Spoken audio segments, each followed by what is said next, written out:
Well,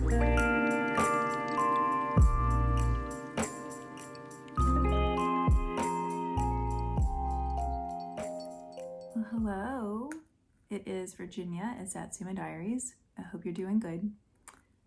It's just a rainy day here in Oregon, and so I made myself some tea, and I thought we could talk about spiritual bypassing. I love that we're talking about spiritual bypassing now. It's only in the last couple of years, really. But I'll chime in and say what my thoughts are on this.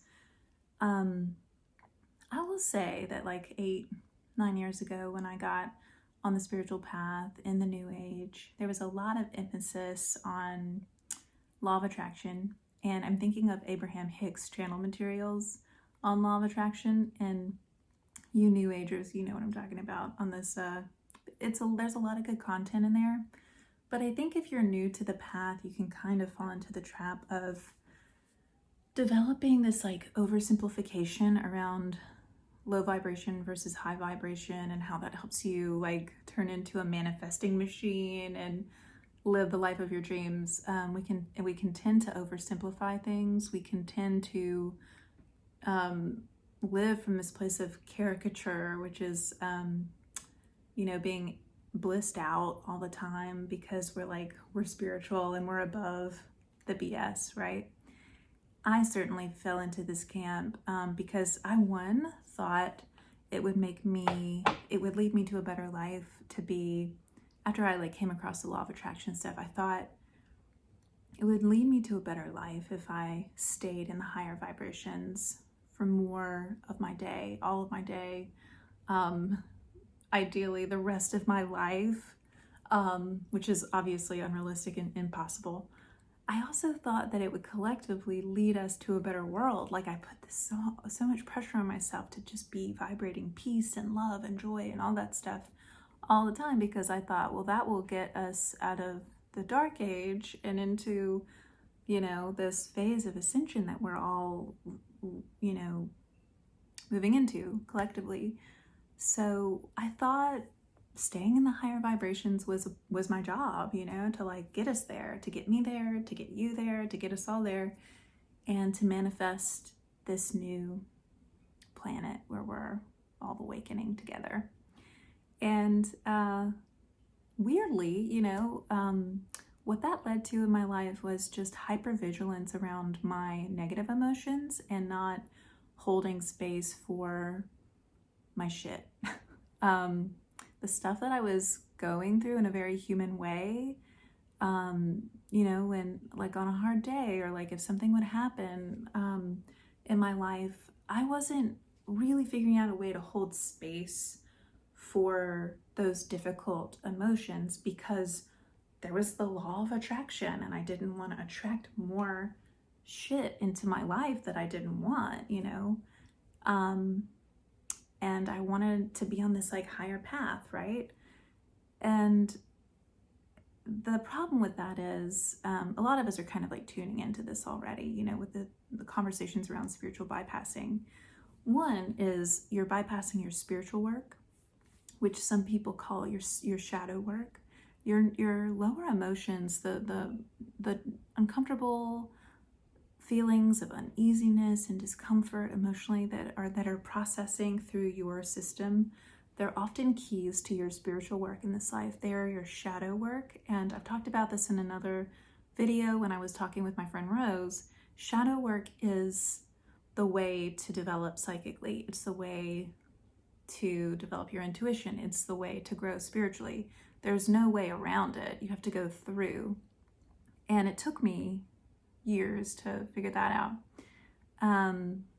So you will grow more if you work through your negative emotions and through your lower emotions rather than shunning them. And you're also, what you're doing if you shun lower emotions is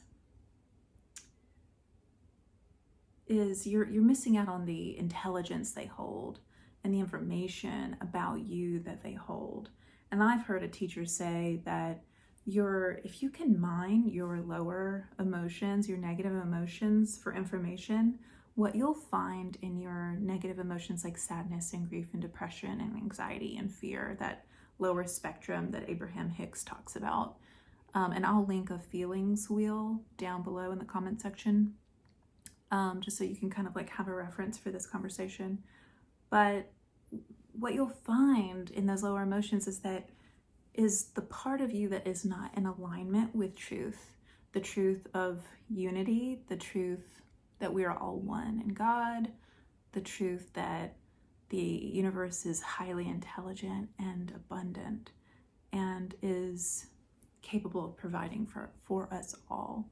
That if you miss an opportunity, another one will be provided. That if you have to walk away from a relationship, that you're not separate from your loved one, really, if you give them space, because on the highest levels of truth, we are all one. You are in unity innately as a soul, as a part of God. So you get what I mean, right? Like these negative emotions like grief and sadness and depression and fear, they're telling you where you're not in alignment with these truths. And the more we can get coherent and in alignment with these higher truths, the more powerful we are spiritually in this life. And what that means, that leads to psychic strength and psychic power, the ability to heal ourselves and to serve others in this world.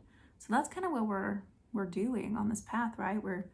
We're trying to get to that level of deep integration of the soul and deep integration of truth. And so don't bypass these lower emotions, because they're showing you where you need to do the work. And I just love that. I wanted to pop on here and just say that I have found through personal experience that it can be really easy to, if we want to be spiritual people and we want to be manifesting masters, we can be kind of tempted to go directly into peace and go immediately into joy and the happier parts of the emotional spectrum, and we can miss these opportunities to learn and to grow and to conduct emotional archaeology on ourselves. So one thing I did want to mention is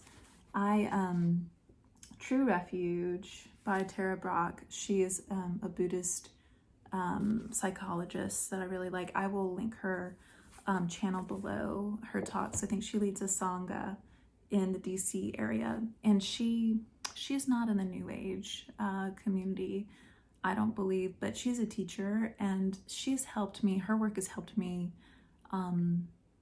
see the wisdom, find the wisdom in working with the emotions and processing negative emotions as they come up. Her process is called RAIN.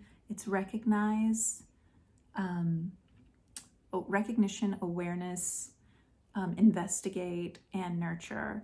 And these are all steps that you do with your negative emotion as it comes up. And essentially, she's teaching us how to hold space for our shit and to give it a voice, to give it time to let it be seen and known, and then and figure out what needs are being unmet in that moment, and then figure out a way to nurture that part of ourselves, to whether we need to be reparented or whether we need to be seen, like we can give these things to ourselves. And I really love her RAIN process, so I recommend this book.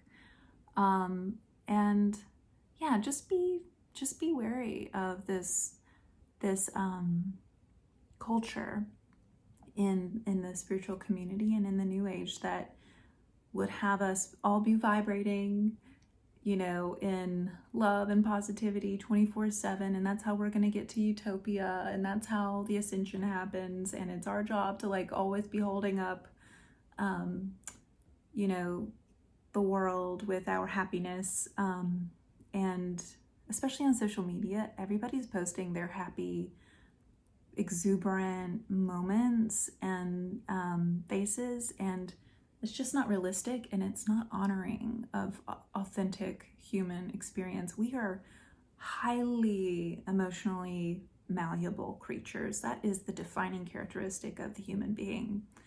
and actually some extraterrestrial interdimensional beings that I've come across in meditation have like they came and asked if they could read my program, and that was the takeaway, was like, wow, I remember them telling me that our systems were really messy as humans, and that's kind of what we're known for. We're known for this, we're dynamic creatures emotionally. We're like water, and you deny your humanity when you deny your ebbs and flows emotionally, and so make space for it all. I think that's the best way to go. Lastly, I'll leave you with this. I really believe in working with crystals. It took me a little while to come around to this. I always thought crystals seem like too good to be true. Like they're made in every color, they're beautiful, and they're magical. Like how true could that be? But after I started getting more psychic and learning how to tune into different things, I started tuning into crystals, and I realized they were alive, and they were highly conscious. And the reason I'm holding rose quartz is because I've been using rose quartz I will sleep with it under my pillow. This is really large. I don't know that it's necessary to sleep with a crystal this large under your pillow, but I do. It's just my crystal, and that's how big it is. But crystals are really great tools for retraining and entraining to different vibrations. And rose quartz holds gentleness and compassion, and there's a beautiful maternal vibration with rose quartz. I found the visions that come to me when I'm around rose quartz are just like the inner child being nourished and nurtured. Yeah, I would say that nurturing is like the energy of rose quartz, and it's just like unconditional love, and that's the energy that you need when you're going through the shit. And so I recommend getting time with this crystal in particular when you're struggling, and just all the time really. But it can also do a lot of work on your heart center. So any wounds that you're carrying in your heart center that you haven't fully processed, it will allow you to do that. It will help you process in a really gentle way. And crystals are just very stable holders of core vibrational frequencies. And so this one is compassion and unconditional love and gentleness. And so it helps you vibrate. If you can entrain with this crystal, you will vibrate at that resonance. And that helps us work through our stuff.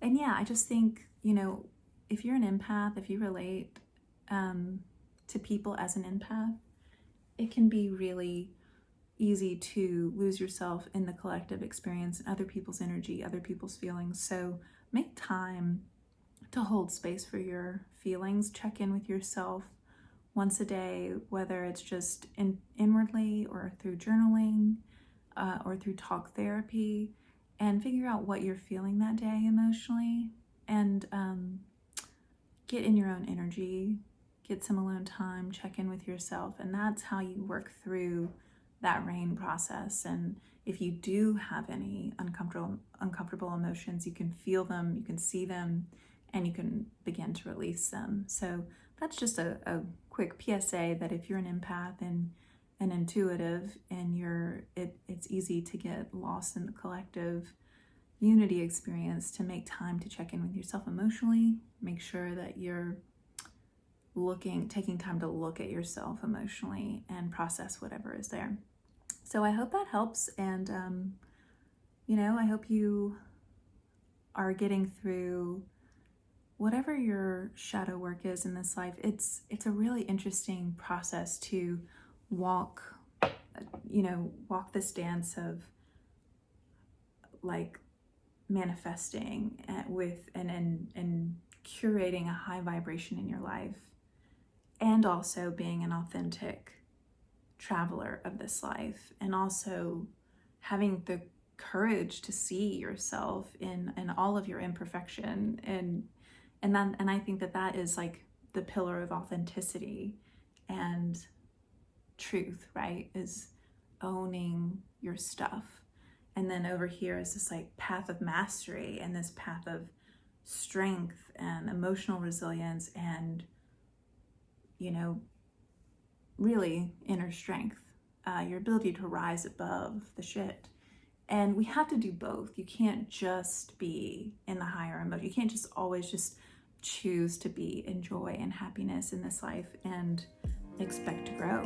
That's not the point. So I hope that helps. I will see you guys soon. Be well.